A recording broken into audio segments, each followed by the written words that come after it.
So good afternoon, everyone, and welcome to our first of 2 digital spring training sessions. These sessions are brought to you by Community Futures Entre-Corp, serving the Medicine Hat area, and Community Futures Chinook, serving the Tabor and Brooks region. If you are unfamiliar with us and our services, we offer various services for local businesses in all stages, from startups to maintenance to expansion.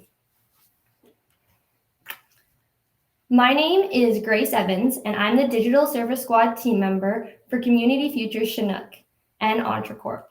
As the Digital Service Squad team member, I provide small businesses with free support for online marketing, website development, social media, and so much more. Thank you for everyone for joining me today for our spring training session on target markets and creating customer personas. Please feel free to ask questions in the Q&A section and leave general comments in the chat. If you would like to view the presentation in full screen, the expand icon is located in the top right corner of the presentation.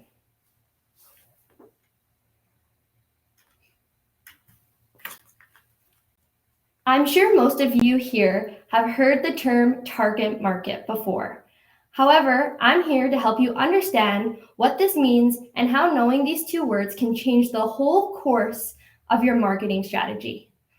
A target market is a specific group of people you want to reach with your marketing message. These people are the ones most likely to buy your products or services, and typically united by a common characteristic such as demographics or behaviors. First things first, everyone is not your target market. It's important to remember that you cannot be all things to all people. However, you can be different things to different groups of people. Therefore, when identifying your target market, you need to be specific. The more clearly you work to define your target market, the better you will understand how and where you can reach potential buyers. Customer personas. A customer persona is a fictional representation of a target customer. This tool is used to help businesses internalize how their customers are thinking, feeling, concerned about, hoping, expecting, planning, and believing. This helps companies create more personalized marketing messages, and most companies utilize multiple buyer personas that they sell to. However, do not go overboard in creating dozens of customer personas. My suggestion would be 3. Step 1, creating a buyer persona should always start with customer research. Interview your current customers and gather more general data on your audience. If you are a new business that has not started selling yet, aim to interview the customers of your competition. They'll inherit similar buying habits and characteristics to those of what your business will have. Wondering what types of things you should be taking into account when conducting your research? Check out these categories. First, demographics. This is age, gender, marital status, income level, education, race, ethnicity, employment, etc. Psychographs are attitudes, beliefs, interests, values, and opinions. Why they bought your product or services. Was it out of necessity, convenience, security, fear of missing out, price, obligation, fear, pride, the list goes on. Where they bought your product or service from. Was it from a retail store, online shop, discount store, or a wholesaler?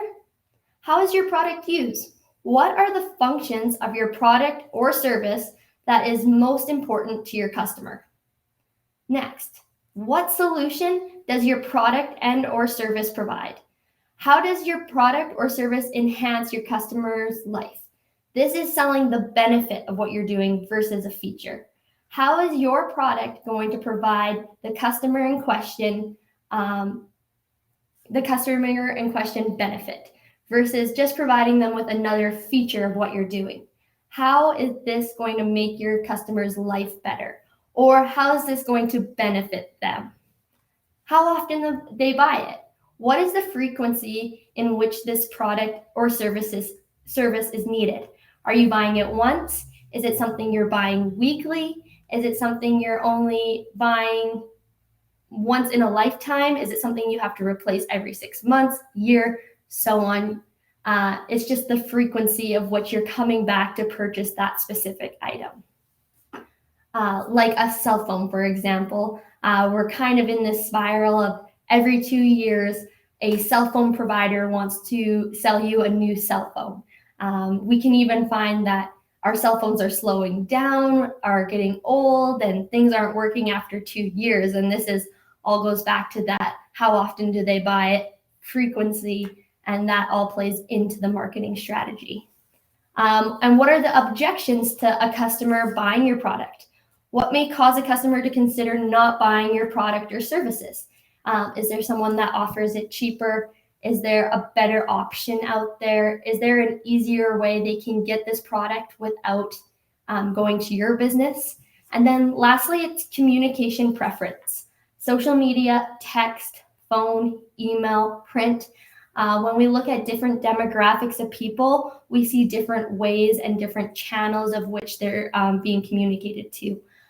For example, someone that is a Gen Z is probably going to watch a lot more TikTok videos than a baby boomer. So if we're wanting to talk to our baby boomer customer persona, our marketing strategy probably shouldn't include a TikTok marketing platform for baby boomers. Next, we have step 2. Step 2 is summarizing your findings into a single fictional person. This is your customer persona. Give them a name and create their narrative and motives.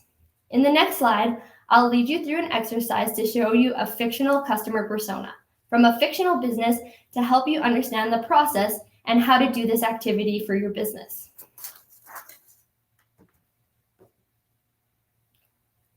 Before starting this process, it's important to identify the key values, goals, and mission of your brand. With that, welcome to my pet store. We are a family-owned pet store that has been operating in the community for the past 10 plus years. We offer local and regional brands right from here in Alberta and Canada. We're very active in the community and work alongside our local organizations such as shelters, rescues to give back to our community. We have a higher standard for pet care, which is also a little bit more expensive. But not only are your pets important to you, but they are important to us.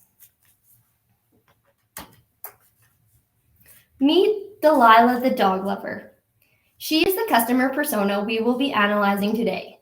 As we break down her characteristics and behaviors, I encourage all of you to start to think about your own business and maybe jot down a couple of things along the way to get you started on your journey. Do not worry if you miss some things along the way. This presentation is being recorded and will be available for you to review post-event, as well as access to the PowerPoint presentation to use as an example when creating your own customer persona.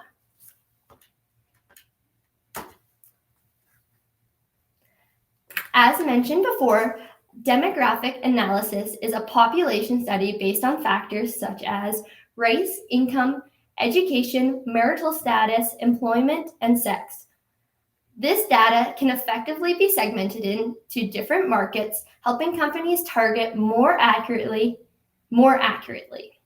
From my market research, Delilah is a 23-year-old female, single, that works as an HR assistant. Her highest form of education is a business administration diploma, and her yearly income is about $49,000 a year.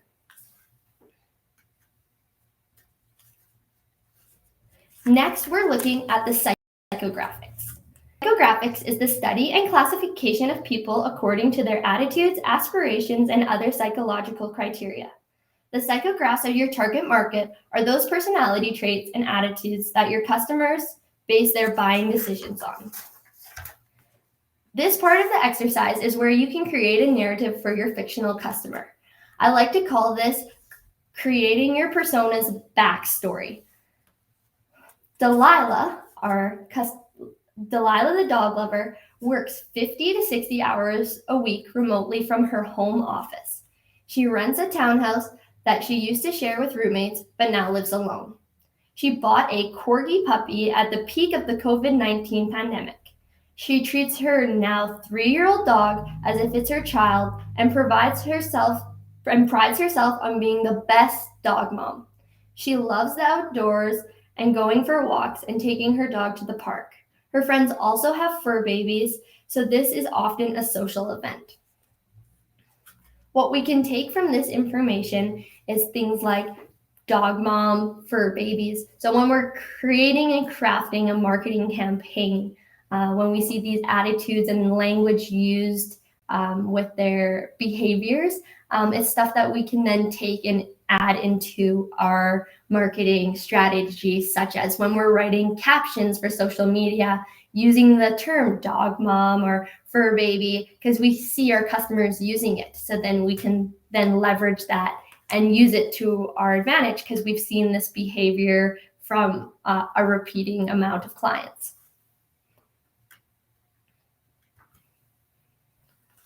Why choose your product or service? Think about why this customer supports and buys your product or service based on your research and their characteristic.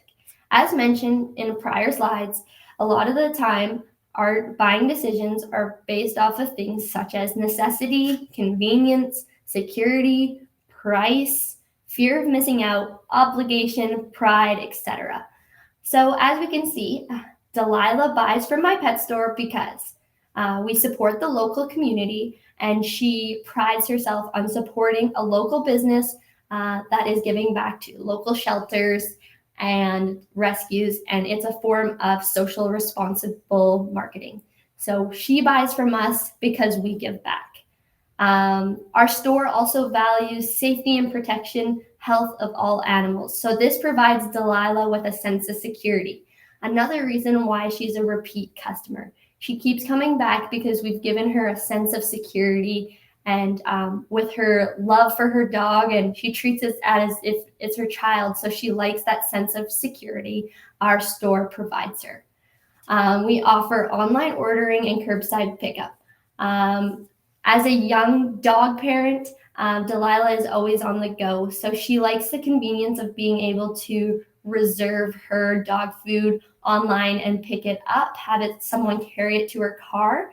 As she is a single person, having that curbside pickup option and having someone be able to carry that big bag of dog food out to her car is a form of convenience, but another reason she is a repeat customer. We also carry a large variety of pet food brands, largest variety of pet food brands in the community. So this is another form of convenience. She knows that if she's having troubles with one form of food or one type or variety of it, she knows the experts and large variety of which we carry.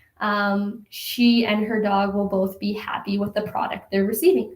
So this is why she chooses our store and our product over other stores in the community. Next, we're looking at how the product is used and what solution it provides. So our products are used to meet pet owners' various needs when it comes to providing the best possible care for their pets.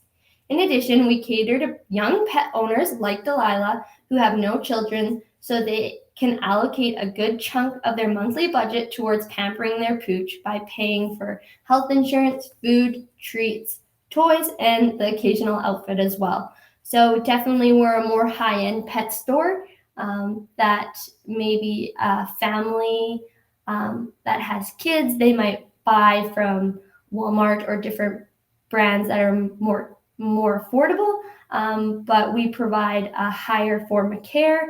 And since Delilah's dog is her only responsibility, she feels okay allocating more money towards her dog and shopping from our store. What solution does our product or service provide, Delilah?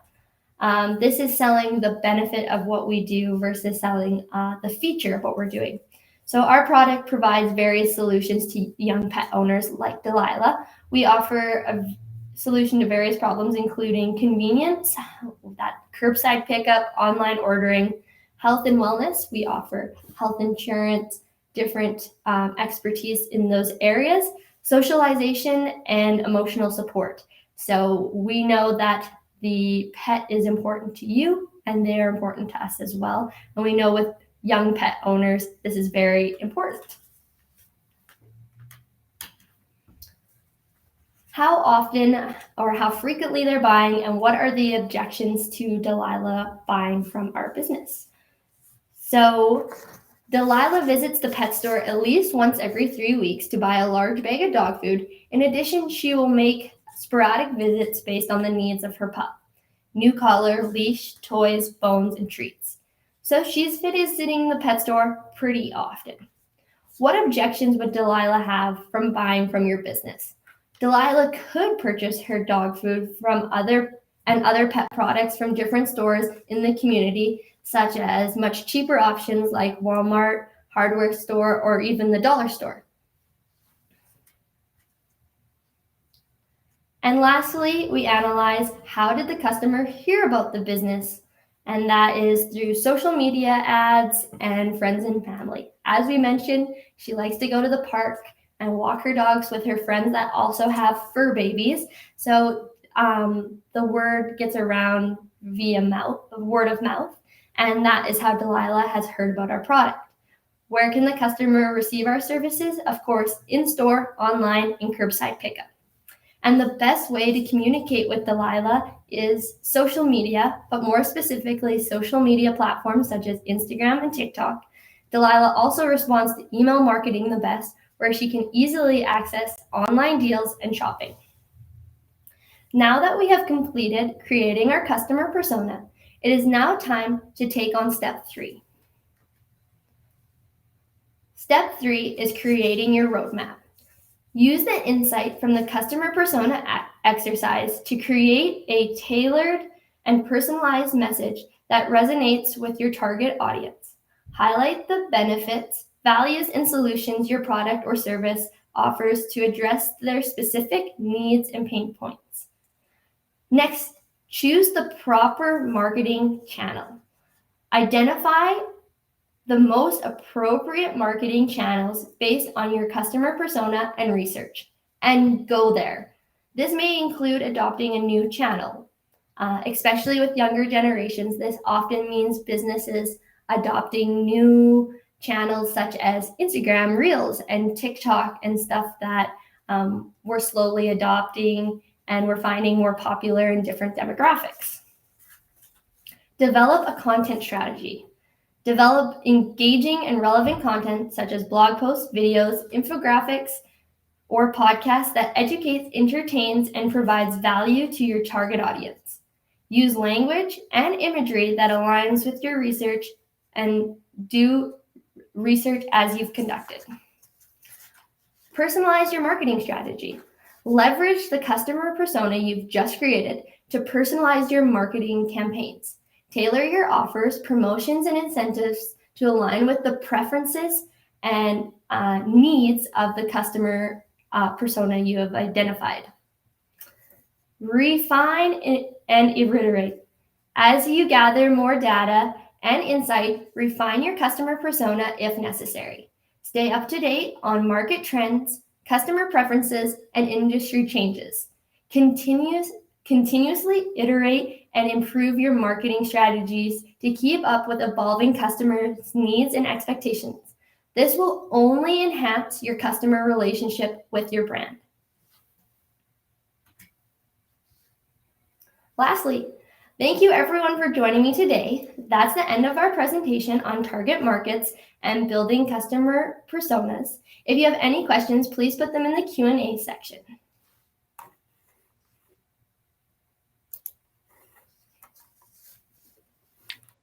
Thanks, Grace. Yeah, it looks like there is a question here. Are there other ways that I can collect information on who my customers are? So when it comes to research, there's various ways in which you can conduct research for your business. A lot of times it's just really taking down notes and keeping track of those one-on-one in-person customer relationships and conversions you have. So even if you're going to talk to a customer in your store, taking note of their behaviors, their age, and those sorts of things, or asking them questions when they're buying certain products. A lot of times business owners are already having those conversations, those interactions with their customers. So it's just taking that and then writing it down and taking that information and putting it towards your marketing strategy. Of course, there's other like more formal ways to collect research, such as surveys that you can send out post-purchase, different things you can put around your store, again, like in-person surveys, draws, having an email list created. That way you can reach out and gather data that way. There's other things on social media analytics that can identify different demographics and areas of what you're reaching as well, whether you're reaching more female, male audience, those sorts of things. There's lots of analytic tools connected to social media that you can that can help you identify that information as well. So yeah, that would be my information for that. Sounds good. And just one other thought I had was, is there anything that you can recommend for people that maybe struggle with really narrowing down, who their different customer personas are, and kind of finding those, 2 to 3 buckets that people fall under? Is there any recommendations or things that you've done with people in the past that have helped with that? Like you said, a lot of times I think business owners almost go overboard when you give them kind of this assignment of creating a customer persona. So really sticking to like those 3 buckets. And a lot of times it is like really doing some hard customer research and writing stuff down and looking at the analytics and that sort of things, because who you think your customers are may not actually be who your customers are.